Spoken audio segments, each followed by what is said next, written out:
Bienvenidos a su programa Justicia para Todos. Soy el abogado Héctor Becerra Orefice y como ustedes saben, lo que se pretende en este que es su programa es que ustedes conozcan sus derechos y obligaciones de una forma clara, de una forma sencilla, de una forma resumida.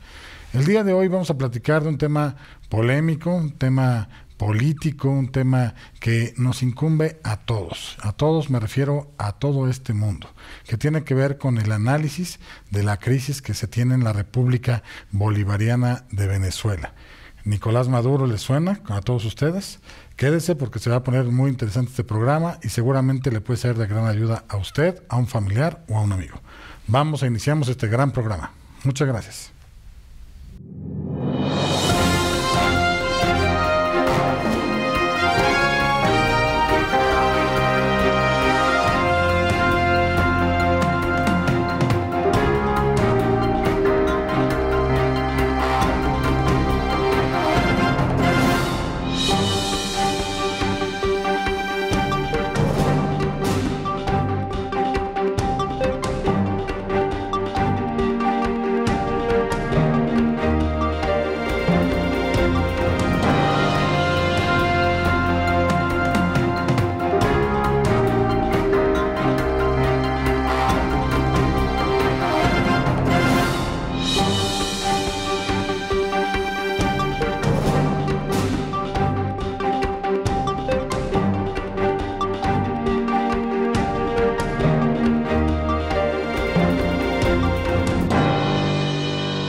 Bien, estamos de regreso para iniciar este gran programa acerca de todo este análisis crítico acerca de Venezuela, de Nicolás Maduro, de la posición que ocupa México ante el reconocimiento a esta persona como líder de Venezuela, como el presidente de Venezuela.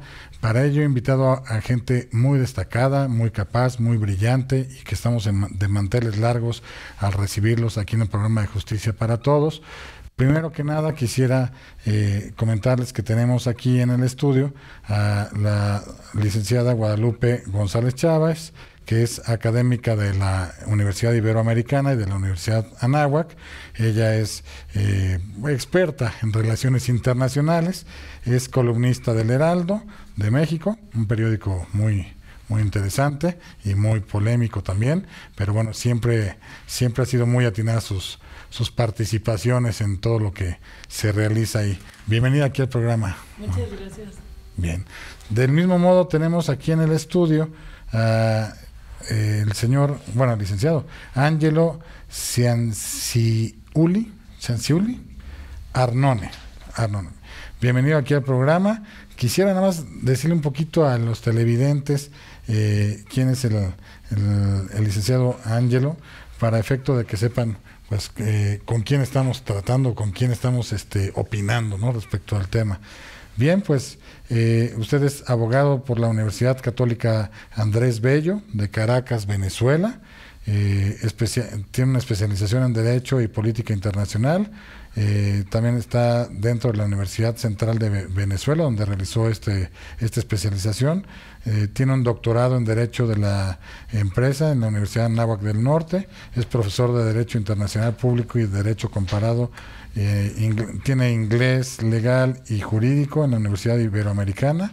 En la Universidad Anáhuac también es docente en el TEC de Monterrey, Campus Estado de México. Bienvenido, insisto, aquí al programa. Muchísimas gracias por la invitación. Y por último nos acompaña también aquí nuestro comentarista político, polémico, todo un personaje que siempre nos acompaña aquí en los programas, es el doctor Joaquín Bustamante. Bienvenido aquí al programa. Muchas gracias, querido Héctor, por la invitación.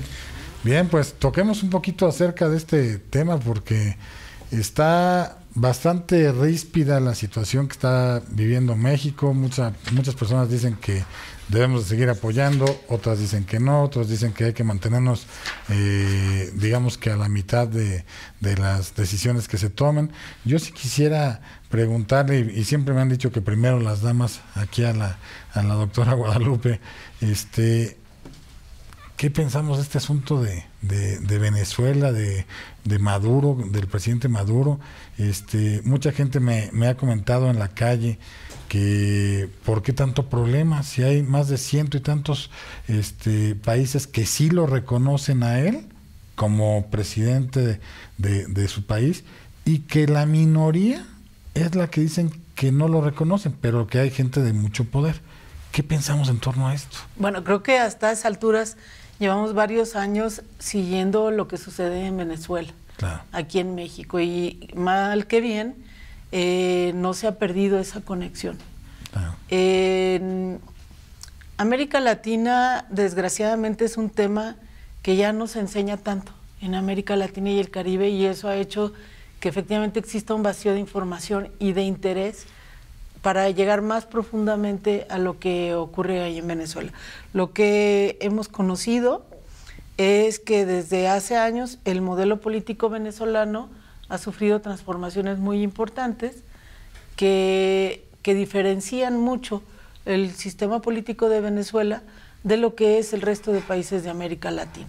Creo que aquí el doctor va a poder detallar más lo que sucedió adentro, y que ha habido modificaciones al sistema político y al sistema electoral venezolano en los que del que hemos conocido que no hay un consenso interno dentro de Venezuela respecto a su viabilidad y a lo que debería de hacerse. Hay una inquietud grande en materia de refugiados y de desplazados. En América Latina sí se ha sentido la emigración de personas que vienen de Venezuela, de diferentes sectores sociales. Eso ha llevado a que los pueblos de alrededor, mexicano incluido, pues nosotros tenemos en el artículo 3º constitucional el tema de la solidaridad, de la conciencia de la solidaridad internacional.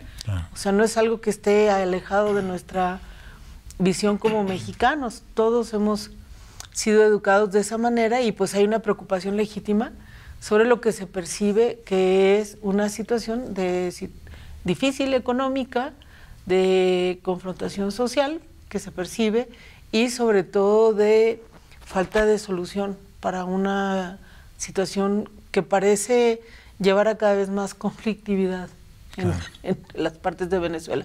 Es cierto que Naciones Unidas tiene como miembro a Venezuela, igual que a México, al igual que a otros países del mundo que también tienen dificultades internas. Entonces creo que la pregunta que se hace la gente es válida.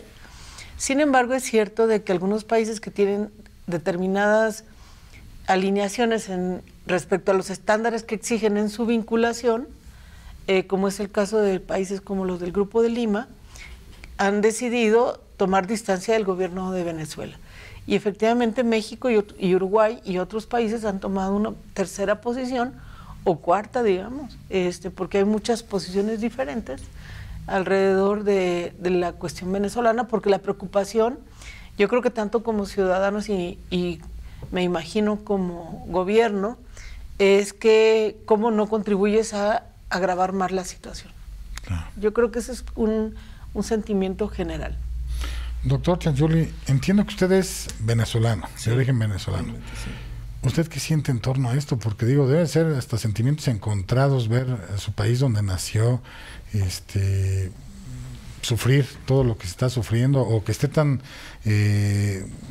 digamos, dividida la postura de que unos sí apoyan a Maduro y otros ya optan porque haya una cuestión más democrática como tal. ¿Qué piensa en torno a ello? Yo creo que, para empezar, yo tendría que decir que la situación en Venezuela habría que hacer una división entre lo que es un tema meramente de carácter jurídico y otro de carácter político. Claro. Si no tenemos eso claro, se van a confundir las dos cosas. Esa es mi opinión. Yo tengo en México 20 años viviendo y tengo gran parte de mi familia viviendo en Venezuela. Y dentro de esta situación política, jurídica, hay toda una serie de contradicciones, tanto por parte del gobierno venezolano hoy en día, dirigido por el señor Maduro, y también por lo que se puede llamar la oposición. Una vez que tengamos, digamos, que se pueda decir que hay una diferenciación entre las dos posturas, y que las dos de alguna u otra manera confluyen, porque lo sucedido el día 23 de enero de la semana pasada tiene connotaciones políticas, pero también tiene connotaciones jurídicas, tanto de internas como internacionales. Pero también habría que considerar la situación, vamos a llamarla así, humanitaria, porque como usted me dice, viendo personas que sufren o la situación en Venezuela, hay algunos que dicen no está sucediendo nada, y hay otros que sí, efectivamente dicen que sí hay una situación bastante grave desde el punto de vista humanitario, especialmente desde el punto, quizá no tanto desde el punto de vista alimenticio en algunos casos, pero sí desde el punto de vista de medicinas. Entonces, no sé, yo creo que sí deberíamos, no sé, comenzar un poco el diálogo con respecto a ver cuáles son las posturas jurídicas propiamente hablando y las posturas políticas que han llevado a la situación que hoy en día está viviendo Venezuela. Claro. Doctor Joaquín Bustamante, ¿qué opinión nos merece este tema? Pues la primera opinión es agradecerte la invitación, Héctor, y la verdad es de que sí hemos conjugado a los especialistas adecuados, considero, para poder emitir una opinión al respecto, cada uno en su postura, cada quien en su expertise, pero no podemos hablar de Venezuela, y yo agregaría el tercer balance, si me lo permite el doctor Angelo Cianciulli, respecto al tema económico.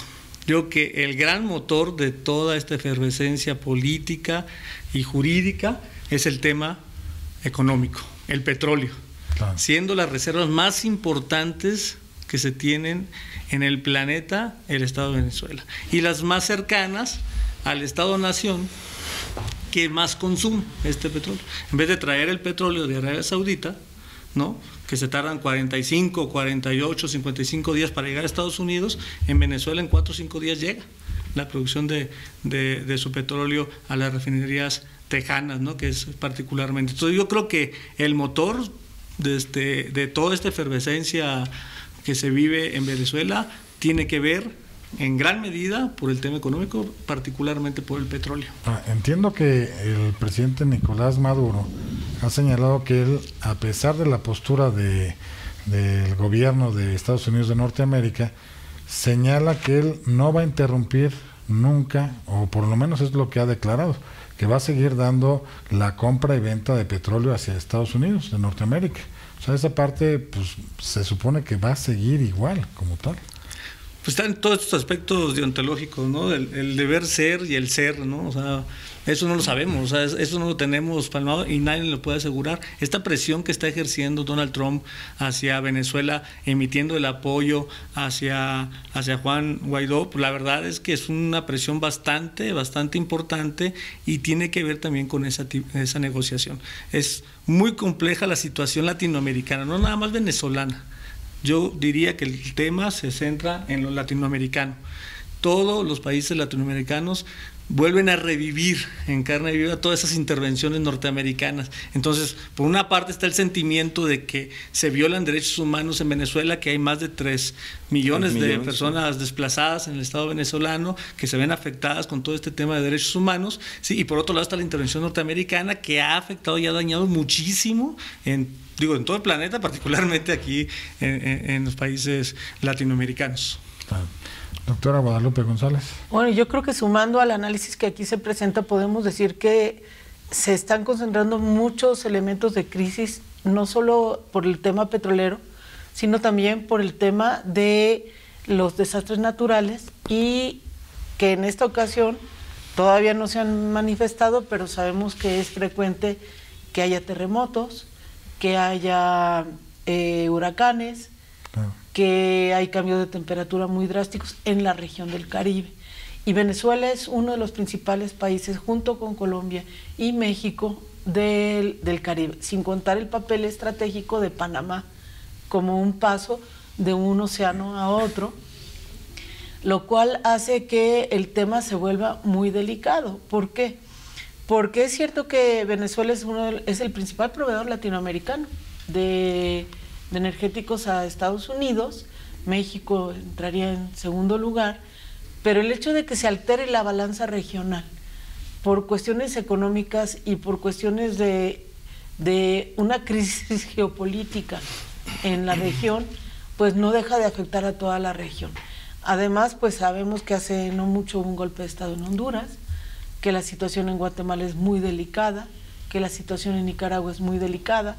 Este próximo domingo hay elecciones en El Salvador y veremos qué sucede, porque hay varias elecciones en la región, sea intermedias o presidenciales, y pues vamos a ver cómo se presenta.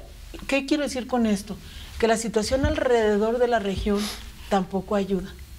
¿Por qué? Porque la crisis de Colombia, de más de 40 años de guerra o de conflicto interno, también generó desplazados y refugiados.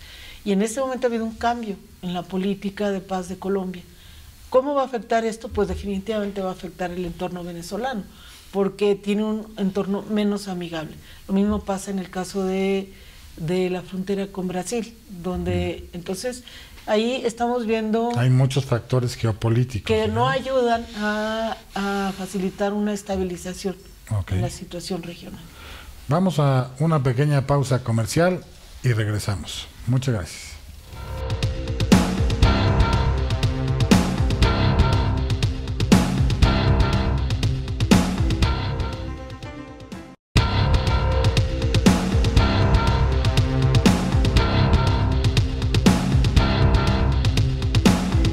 Bien, estamos de regreso y bueno, seguimos platicando acerca de esta crisis, este análisis que se realiza en torno a Venezuela.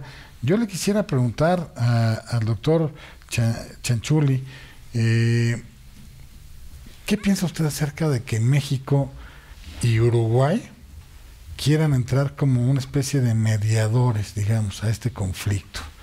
En que si se reconoce a Maduro como presidente, si no se reconoce, si ha violado los derechos humanos. ¿Qué piensa usted como venezolano?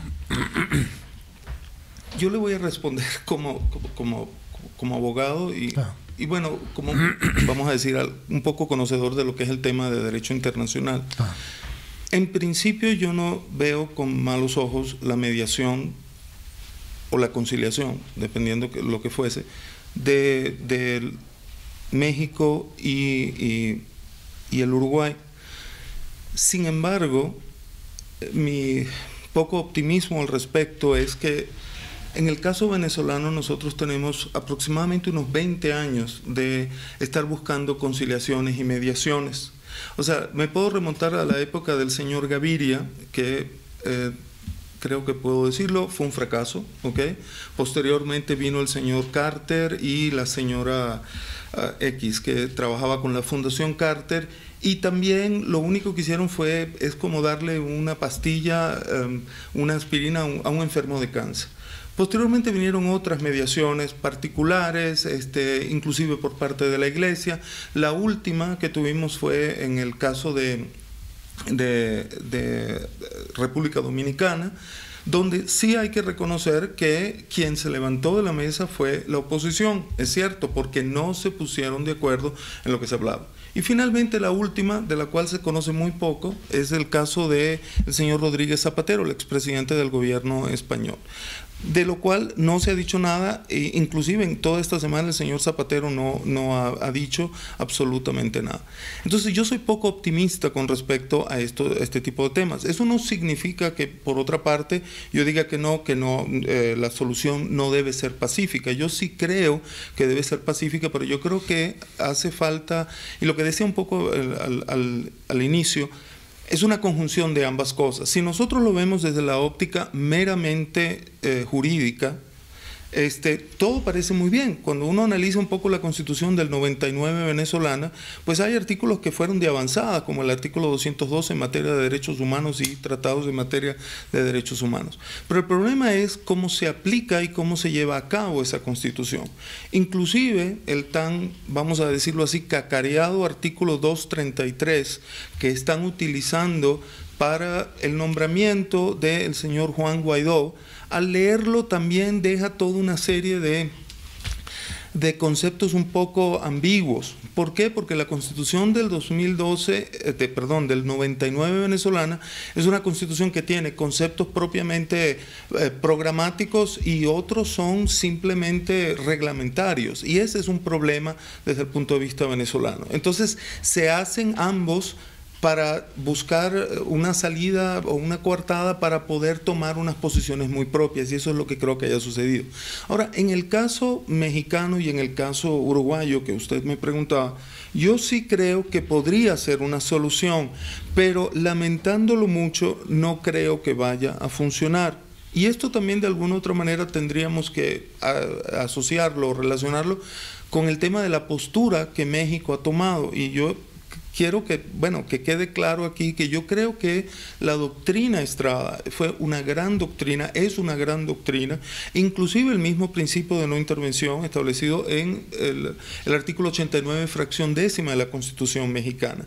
Sin embargo, y no lo estoy diciendo yo, lo están diciendo algunos otros, vamos a decir así, especialistas en la materia, y estoy hablando de mexicanos, como la doctora Loretta Ortiz, como el embajador Sepúlveda Amor, Bernardo Sepúlveda Amor, e inclusive vamos a mencionar el artículo que acaba de salir en El País del señor Jorge Castañeda, donde ellos dicen, señores, está bien que se aplique el principio de no intervención, pero el principio de no intervención no tiene que ver con ciertos otros elementos, que es el tema hoy en día de la salvaguarda de los derechos humanos. Claro. Entonces, en mi opinión, y ya para terminar, yo creo que si se va a hacer una mediación, pero si se va a hacer una mediación como se trataron o se intentaron hacer las anteriores, que perdón, pero muchas de ellas simplemente tenían intereses personales, porque especialmente el caso de la mediación del señor Carter con su Fundación Carter tenía nombre y apellido, y ahí sí me gustaría posteriormente tocar el tema que tiene que ver con el tema petrolero. Eso fue simplemente garantizar el suministro de petróleo a los Estados Unidos de América, ¿ok?, por parte de Venezuela mientras el señor Chávez estaba vivo. Entonces, si simplemente esto va a ser un afán de protagonismo por parte de estos dos estados, o simplemente una manera de decir, miren, lo intentamos, yo creo que ya Venezuela no necesita lo intentamos. Yo creo que hay que tomar ciertas acciones de las que me imagino podríamos hablar más adelante. Bien. Doctora Guadalupe, a mí me llama mucho la atención que, bueno, ya se puso a Uruguay y a México, ¿no?, para conciliar o para mediar. Y Maduro, el presidente Maduro dice, sí me someto. ¿No sería esa la parte más difícil de poder haber logrado? Porque la parte, se supone que la parte fácil debería ser que los que están en oposición, que no tienen ahorita todavía todo el manejo del mecanismo de gobierno, pues yo sí me sometería a una cuestión si va a ser meramente neutral, ¿no?, como tal. Lo difícil sería que el gobierno accediera, y dice Maduro que él sí se quiere someter a eso. ¿Qué piensa usted de todo este tema? Bueno, haces una pregunta que además es clave en cualquier proceso de conciliación y de solución a un tema político o incluso a un tema político-militar.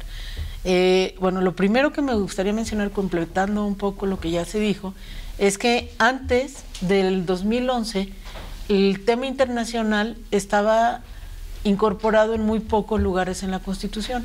Se menciona mucho el artículo 89 que norma a la administración pública federal en materia de política exterior, pero hay otras áreas donde estaba el tema internacional, y como ya lo mencioné, en el artículo 3 que obliga a que la educación en México sea sobre la base del amor a la patria y la conciencia de la solidaridad internacional. Esa frase está en la Constitución mexicana desde hace, bueno, más de 100 años. Esto es muy importante porque ese es el punto de partida que toca a la autoridad mexicana, es la representación del pueblo mexicano en lo internacional y ese sentimiento.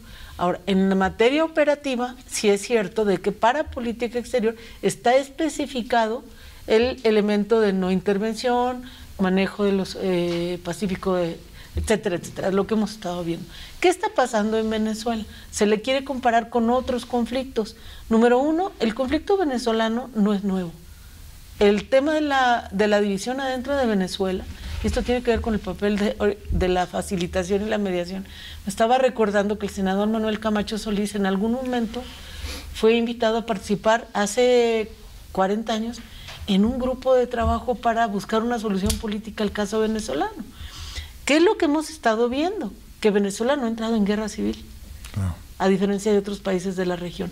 Por lo tanto, mal que bien, todos esos esfuerzos que ha habido por décadas para buscar apoyar la conciliación política en una zona altamente deseada para las empresas internacionales por sus recursos marítimos, por las cuestiones de minería, por su aporte regional histórico, que es muy grande también. ¿Qué es lo que nos vamos a encontrar? Es que siempre ha habido interés de los venezolanos de buscar ayuda internacional para lo que es sumar procesos políticos pacíficos. Esto, mal que bien, yo creo que de alguna manera han ayudado. ¿Qué tanto van a ayudar? Los modelos que se están planteando en este momento todavía no sabemos. Claramente las posiciones que se están dando en el seno de la OEA, que es donde más se han estado intentando tomar decisiones, no han fructificado en una posición unificada de parte de la Organización de Estados Venezolanos, donde de Organización de Estados Americanos, donde claramente incluso ha estado en juego si se salía o no Venezuela del organismo, y no se ha salido, pero tampoco ninguna postura ha ganado mayoría. Más bien la situación, entonces se descarta a la OEA en este momento en la discusión y la posible participación internacional, y el asunto va más allá de si México o Uruguay coadyuvan, o España o Noruega. Ya se llevó al Consejo de Seguridad de las Naciones Unidas, perdón, pero ya estamos en otro momento. Desde el momento en que se convoca a una reunión del Consejo de Seguridad de Naciones Unidas, se han rebasado todas las instancias de mediación informales. O sea, ya está en un mecanismo formal el elemento de preocupación sobre la crisis de Venezuela. Tener una sesión especial del Consejo de Seguridad sobre Venezuela ya llevó el asunto más adelante. Ahora, no solo hay mediación y arbitraje, hay también facilitación. Y, como bien se dijo, hay muchas iniciativas al respecto. Bien, por razones de tiempo vamos a una pequeña pausa comercial y regresamos. Muchas gracias.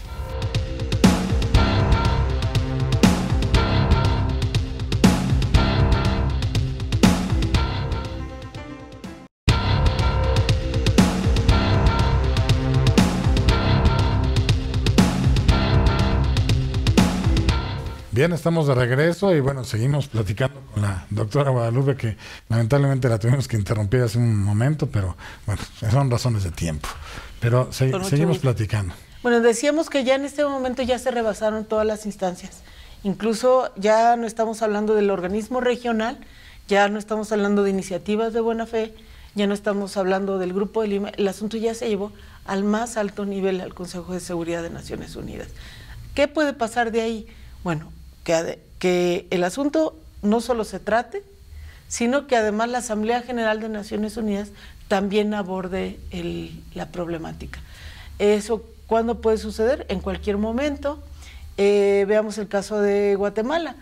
En el caso de Guatemala, quien interviene es la Organización de Naciones Unidas y montó una comisión aceptada por las diferentes partes en el conflicto sobre el tema de impunidad, que empezó con temas de derechos humanos y se ha ido moviendo hacia temas socioeconómicos. La complejidad de la situación venezolana es grande. ¿Por qué? Porque ya las agencias humanitarias ya han estado participando en buscar soluciones al tema de desplazados. Hay trabajo del PNUD, de las diferentes áreas de Naciones Unidas, incluso de las áreas económicas. Tenemos una situación atípica, que es que ya el Banco Interamericano de Desarrollo también, el liderazgo actual del banco tomó posición. Sin embargo, hay que recordar que son organismos multilaterales y una cosa es lo que diga el secretario de la organización o el responsable del banco o de la OEA, del secretariado, a lo que es en realidad el pronunciamiento del organismo. Y en el caso del Banco Interamericano de Desarrollo falta ver qué dice el Consejo del Banco, que es el que verdaderamente toma las decisiones, o lo mismo la Asamblea General y el Consejo Permanente de la OEA. todo pinta a que los esfuerzos están en este momento a buscar una solución política y pacífica. Hay mucha preocupación de que esto se transforme en un conflicto y un enfrentamiento mayor al interior de Venezuela. Pero creo que una cosa que es importante anotar, y es que nunca ha habido soluciones desde el exterior a las crisis que pasan en los países. La solución tiene que venir del interior de Venezuela. Claro. Doctor Joaquín Bustamante. Mi querido Héctor, me gustaría mencionar la importancia que tiene el ejército venezolano y el apoyo que le brinda a su actual liderazgo. Creo que es un tema clave porque no han podido, la contraparte venezolana no ha podido allegarse. Si bien es cierto, salió un grupo de militares en apoyo a Juan Guaidó, pero no en sí las Fuerzas Armadas como tal. Y bueno, esto creo que es uno de los puntos en los cuales pues no se ha podido quitar del poder a este gobierno que ya tiene bastante tiempo y que en cualquier estado democrático lo que se quiere o lo que se pretende es que se haya renovación y renovación continua, y ha sido precisamente por la participación del ejército. Creo que ahí, en este punto en particular, no se ha tenido éxito por parte de la oposición, y bueno, pues, algunos pronunciamientos que se han vertido a favor de la oposición por un grupo muy reducido de militares, puede hacer que allegue al resto de la cúpula militar venezolana, pero bueno, eso no se ha logrado hasta ahorita. Tengo entendido, el doctor Ángelo Chanchulli podrá aclararnos esta duda. ¿Qué es lo que se espera? ¿A dónde vamos con la crisis venezolana? ¿Cómo se podrá resolver de la mejor manera? Creo que podemos emitir alguna justificación aquí entre los panelistas, entre tu propia opinión, Héctor, en tratar de darle una solución pacífica a esta crisis venezolana. Sin lugar a duda, creo que la intervención de Naciones Unidas y la participación activa de este organismo es un punto clave para pero también creo que es el convencimiento del propio presidente venezolano, ¿no? Que él acepte retirarse, y esa es la parte compleja, esa es la parte más complicada de todo el análisis, porque creo que se va a ir a más tiempo. Si hasta que no existe una presión real contra el gobierno de Nicolás Maduro, hasta entonces él pretenderá replegarse y buscar una alternativa a esta situación, pero mientras tenga la fuerza y el poder militar de su lado, creo que va a ser complejo. Doctor. Yo quería hacer dos comentarios. Uno, el primero tiene que ver con lo que decía la doctora Chávez, con respecto a los dos mecanismos, tanto el de la OEA como el de las Naciones Unidas. Yo personalmente, y no quiero ser aquí la manzana de la discordia, pero lamentándolo mucho, yo creo que en el caso de la OEA, salvo los últimos meses que sí ha tomado una postura bastante fuerte, y ha sido a raíz de el secretario general de la OEA, el señor Almagro, uruguayo, creo que anteriormente no se había dado. Y yo creo que sí, hoy en día, y ahí sí difiero, con la postura de la OEA, si no se ha logrado una decisión unánime es porque en la OEA, como sabemos, todos los países tienen un voto. Y gran parte de estos países que apoyan a Venezuela todavía al día de hoy son países clientelares de Venezuela. O sea, reciben una gran ayuda desde el punto de vista petrolero y económico. En el caso de las Naciones Unidas, yo creo que nos vamos a topar, esa es mi opinión, o sea, desde el punto de vista jurídico, con otro escollo, porque en el Consejo de Seguridad tenemos a dos países que son importantes, que son miembros permanentes, que son el caso de China y el caso de Rusia. ¿Y por qué? No solamente porque son miembros permanentes, sino porque la deuda que tiene Venezuela, tanto con China como con Rusia, es bastante importante.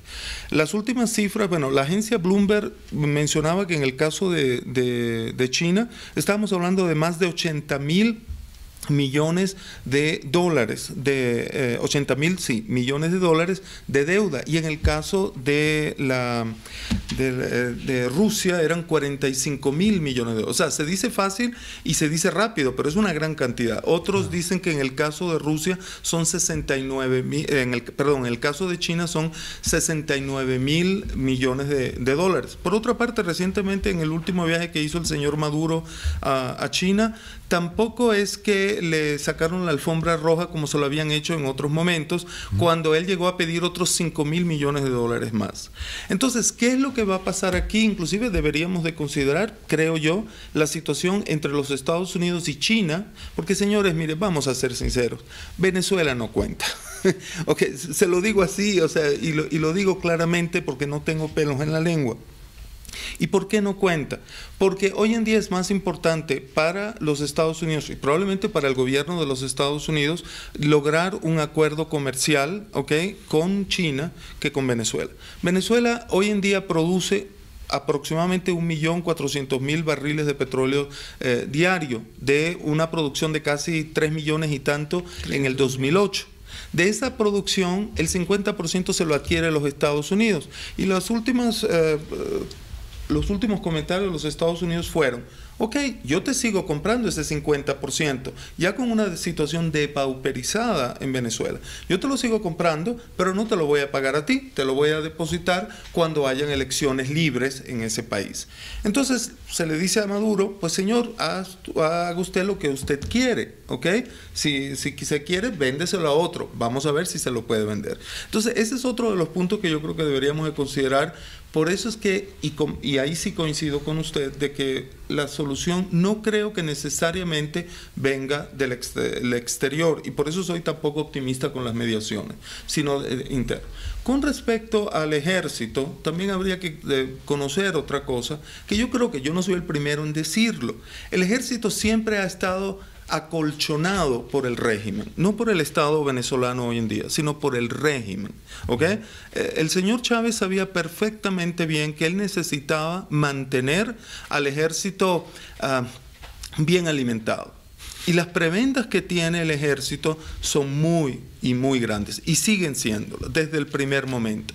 Entonces, hoy en día, con toda una serie de sanciones que tienen muchos de estos grandes oficiales, ¿ok?, que no pueden salir del país, la gran pregunta es: ¿y entonces qué hacemos? Si nos vamos, como sucedió en la época del año 58, 59 con el general Pérez Jiménez, ¿qué hacemos con los militares? ¿Nos quedamos aquí? Y si nos quedamos aquí, probablemente hoy la justicia internacional podría perseguirnos por toda una serie de delitos. Entonces, etcétera, etcétera. Entonces yo creo que hay toda una serie de cosas que habría que considerar con el ejército.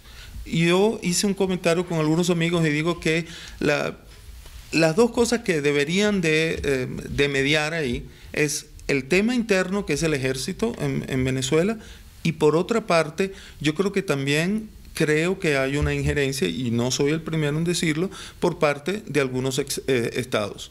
¿Okay? Yo podría decir, por un lado Cuba y por el otro lado los Estados Unidos hoy en día, bien, en mi opinión. Bien, vamos a una pausa comercial, regresamos. Muchas gracias.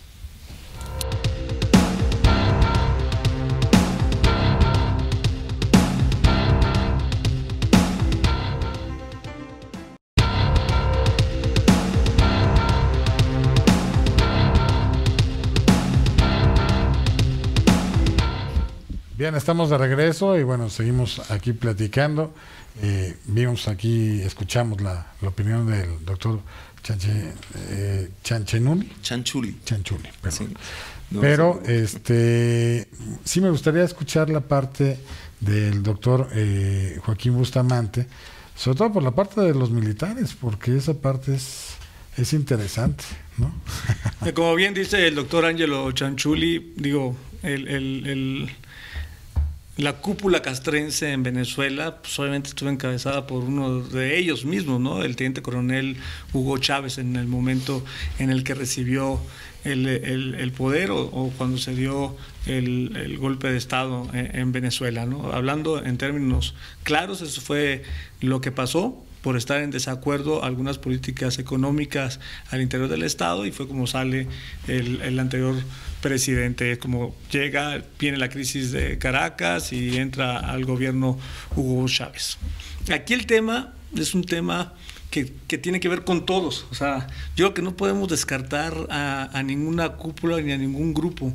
Tan importante es el ejército en Venezuela, que si llega o si en esta negociación triunfa el ingeniero Juan Guaidó, pues se va a alinear también a ellos, o sea, se va a alinear a este aspecto, por más que hayan recibido, pues no sé si dádivas o algunas otras remuneraciones a su esquema de ejecución dentro de la milicia, pero pues no deja de ser un ejército, y un ejército siempre se subordina al poder político. Se amolda, se subordina. Eso yo no tengo ninguna duda. Yo creo que el pueblo venezolano no debería de temer respecto a esta situación. Lo que deben de temer son a las malas decisiones políticas, a eso sí lo deben de temer. Malas decisiones políticas que se han venido generando en el transcurso de estos 20 años. Esa es la verdad pura y democrática, ¿no?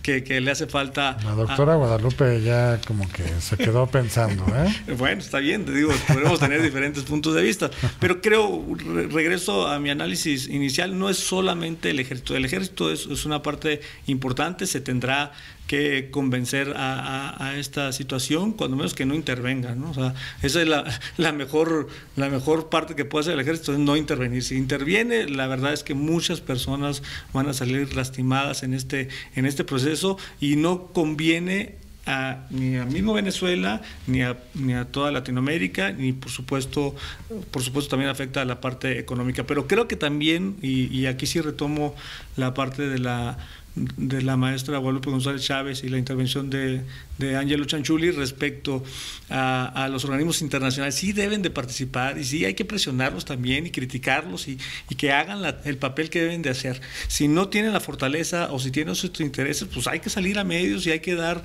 esta información para que dejen de estar navegando en una escena donde pues realmente nada más pues tiene sus oficinas y ahí nomás fungen como una cuestión de una recomendación simplemente. Sí. No, tiene que, digo, si es el caso, tienen que mandar cascos azules para que exista un tema de respeto de derechos humanos en Venezuela. No sé si estoy exagerando, ya me estoy yendo de largo, pero no sabemos qué es lo que va a pasar. Lo que sí creemos, o cuando menos en mi punto de vista muy particular, es que la crisis se va a estar agravando conforme va pasando el tiempo y la indefinición de qué es lo que va a pasar, porque eso es lo que está pasando. Ahorita no se sabe qué es lo que se espera. Podemos hacer muchos análisis de muchos aspectos, pero la verdad es de que no sabemos dónde va. Tiene que ver con que Maduro deje el cargo, esa posición, de una manera pacífica, y eso es muy complejo. Yo quería, ahora que menciona esto, cuando usted le comentaba a la doctora Chávez acerca de que Maduro dijo, yo me someto a la mediación de Uruguay y de México. Efectivamente, y yo estoy a favor de una mediación o de una conciliación. Pero ¿por qué el señor Chávez lo dice directamente? ¿Okay? Porque sabe perfectamente que tiene a dos países aliados con él. Señores, no podemos olvidar aquí, cuando le decía al principio la parte jurídica y la parte política, aquí hay una parte política muy importante. O sea, aquí hay toda una serie de personeros en el nuevo gobierno mexicano que tienen, como lo dice el señor Castañeda, una debilidad endémica por la izquierda latinoamericana, y en este caso por el caso venezolano. Entonces saben perfectamente bien que va a ser simplemente un pañito caliente, ¿ok? Cuando tú mencionabas, Joaquín, acerca de los organismos internacionales, yo lo que sí creo, y quizás esto suene un poco duro, pero yo lo que creo es que debería haber un poco de menos hipocresía, ¿ok? Y hablar un poco más con la verdad. Y cuando no se puede, ¿ok? Entonces decir, señores, no pudimos, ¿ok? Entonces yo sigo pensando y espero, y se lo está diciendo alguien que tiene su familia y sus amigos en Venezuela, ¿ok? Y yo espero que la situación sea pacífica. ¿Qué va a suceder? Yo no lo sabría decir, ¿ok? Pero sí hay muchas cosas que están por detrás, ¿ok? Y digo por detrás, que probablemente no salen a la luz. Y yo creo que en el caso, como dijo el periódico El País recientemente en estos días, el señor Juan Guaidó, con toda la voluntad que él pueda tener, es una forma de un poco un chivo expiatorio, ¿ok? En algunas cosas. No es un poco contradictorio, y lo digo para todos los panelistas, no es un poco contradictorio que el gobierno de Andrés Manuel López Obrador pues quiere hacer como una especie de mediador, de conciliador, cuando él sabe, o él ha referido que también a él le robaron la presidencia de la República y que también hizo un gobierno supuestamente alternativo, un gobierno que era el verídico como tal, y hasta tomó posesión del cargo como presidente en su momento, hizo todo una escenificación y demás. ¿No es contradictorio el haber hecho eso contra ahorita querer ser nada más únicamente mediador y haber invitado a Nicolás Maduro a su toma de posesión, que fue tan criticado? Lamentablemente vamos a una pausa comercial, pero dejamos esta pregunta aquí en el escritorio. Regresamos, muchas gracias.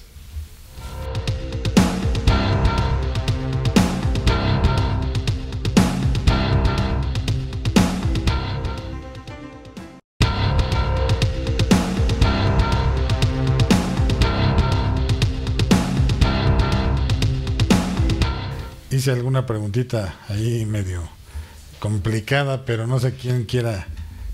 Adelante, doctora. Bueno, una cosa importante. En México siempre hubo oposición y hubo muchas quejas, y aún así México mantuvo una posición de respeto y de diálogo multiactor. A ver, el hecho de que México y Uruguay entraran, como se dijo, si las partes están de acuerdo y lo solicitan, que no es lo mismo andar de oficioso, como se dijo. O sea, la presidencia ya dijo, mexicana, que México no andará de oficioso. ¿Eso qué quiere decir? Que no va a andar ofreciéndose para una mediación. Implica un trabajo de altísima responsabilidad. Y voy a citar un caso. La semana pasada le dieron reconocimiento al gobierno de El Salvador, un gobierno de izquierda, le dio reconocimiento a los países que habían coadyuvado a la paz en El Salvador. Y la gente se preguntaba por qué le habían dado también un reconocimiento a Estados Unidos y no solo a España y a México y a Colombia, cuando Estados Unidos había estado ayudando a un lado en el conflicto. Entonces, esto me lleva al tema de fondo de la participación internacional. Una participación internacional de uno o de otro organismo no puede estar basada en la toma de postura respecto a uno de los lados, si se quiere que sea exitosa. Porque la clave de un trabajo de mediación o de facilitación es lo que ahora ya le llaman, ya ni siquiera neutralidad, no es suficiente, sino equidistancia respecto al problema y las partes. Porque en el momento en el que viene a ayudar toma postura o se va de un lado de la balanza, se pierde la capacidad de generar un esquema de diálogo incluyente a todas las partes. Y en este caso no solo son la Asamblea. En Venezuela hay temas de medios de comunicación, hay temas sociales, hay temas de políticas públicas. O sea, es un concierto de problemas que requieren un mecanismo integral de solución. Y no es solamente venga y dígase, reconózcase a tal o cual. ¿Cuántas veces hemos visto que se reconoce a un presidente diferente y ese presidente puede durar meses? Eso ha pasado en América Latina. Y eso no te va a garantizar estabilidad ni paz. No, claro, sí. A ver, doctor, Bueno, creo que la postura mexicana, desde mi particular punto de vista, es correcta. Es correcta porque pues, no cualquiera tiene de frontera a Estados Unidos. La posición geopolítica de nuestro país es bastante delicada y creo que es una gran decisión en este nuevo gobierno, de Andrés Manuel López Obrador, en el cual pues define claramente que no va a estar en contra de Estados Unidos. O sea, esa es la postura más clara que veo por ese lado. Entonces, bueno, si va a tomar una postura o no va a tomar una postura, yo creo que no va a llegar a esta cuestión. Creo, en mi análisis, que creo que ya es la última participación que tenemos, creo que la solución tiene que venir de dentro del propio Estado venezolano. Creo que se tendrán que encontrar con todos los análisis y situaciones que hemos plasmado en este programa. Digo, pues, se tendrá que buscar ese equilibrio de poder entre lo económico, entre lo político, entre lo legal, ¿no? Y obviamente lo más importante, lo social, ¿no? Que no salga lastimada la sociedad venezolana en cuestiones de sus derechos humanos y que sea escuchada, porque creo, y con esto ya cierro mi comentario final, creo que no fue respetado el voto ¿no? Esa es la causa de la actual crisis que se tiene en Venezuela. Un último comentario, doctor Chanchuli. Sí, yo creo que efectivamente estamos en una coyuntura, y yo diría que un poco delicada, para no decir peligrosa, donde quizá la solución sí va a venir de dentro. Yo no la conozco y yo creo que muchos la desconocemos, pero va a ser una combinación de una presión internacional y una presión de carácter económico, ¿ok? Y ahí sí no pudimos conversar un poco más de eso, pero con respecto al tema del petróleo, ¿ok? Y yo creo que de alguna u otra manera la presión económica y la presión internacional, llámese mediación, conciliación, mecanismo de equidistancia o etcétera, podría funcionar, pero no soy tan optimista con respecto a esto, ¿ok? Y probablemente la coyuntura en este momento, yo sé que no suena bien, por parte de los Estados Unidos, podría hacer que esto reviente o simplemente se logre algún tipo de solución, ¿no? O cambios, o reviente, o baños hasta de sangre, que ojalá y no sea el esperemos caso. Que no, esperemos que no. Bien, pues lamentablemente se nos ha agotado el tiempo de este programa, no el tema, porque el tema da para mucho más, e incluso veremos nuevas noticias seguramente conforme se van desarrollando los días, semanas, meses y demás, ¿no? Bien, si usted tiene alguna duda, alguna aclaración, algún comentario que desee realizar, en pantalla aparecen los datos de una firma legal, donde con gusto nosotros sí contestamos y canalizamos todas esas inquietudes de ustedes a los expertos que del día de hoy nos acompañan, a los cuales les agradezco nuevamente el que estén aquí. De igual forma, si usted quiere consultar nuestras redes sociales, nos encuentra en YouTube bajo el nombre Justicia para Todos. Ahí métanse al canal de YouTube, pónganos todos sus comentarios, porque eso nos ayuda mucho a crecer, a nutrir este programa, para saber qué temas quieren que abordemos, a quienes desean que invitemos aquí al programa. Y bueno, todo eso nos ayuda mucho, y vean los programas porque les ayuda mucho a saber de sus derechos, de sus obligaciones. Tenemos más de 160 y tantos programas donde ustedes pueden conocer muchísimas cosas. También nos encuentran en Facebook y en Twitter bajo el nombre Justicia para Todos, pero ahí le agregan nada más TV, Justicia para Todos TV. Y de verdad, suscríbanse a todas nuestras redes sociales, a las campanitas, compártanlas, toda esta parte, porque de verdad es por el bien de todos ustedes. Bien, pues no me resta más que agradecer a los panelistas que el día de hoy nos acompañaron, a la producción por hacer posible el mismo, y a ustedes televidentes que nos han sintonizado en un programa más de Justicia para Todos, exhortándolos a que la próxima semana vuelvan a cambiarle y sintonicen Justicia para Todos, para, insisto, volver a conocer más de temas que son de gran relevancia para todos ustedes. Y bueno, por último, no queda más que lo que siempre me han pedido todos, que diga el lema de este programa, el cual es: la justicia es ciega, pero nosotros no.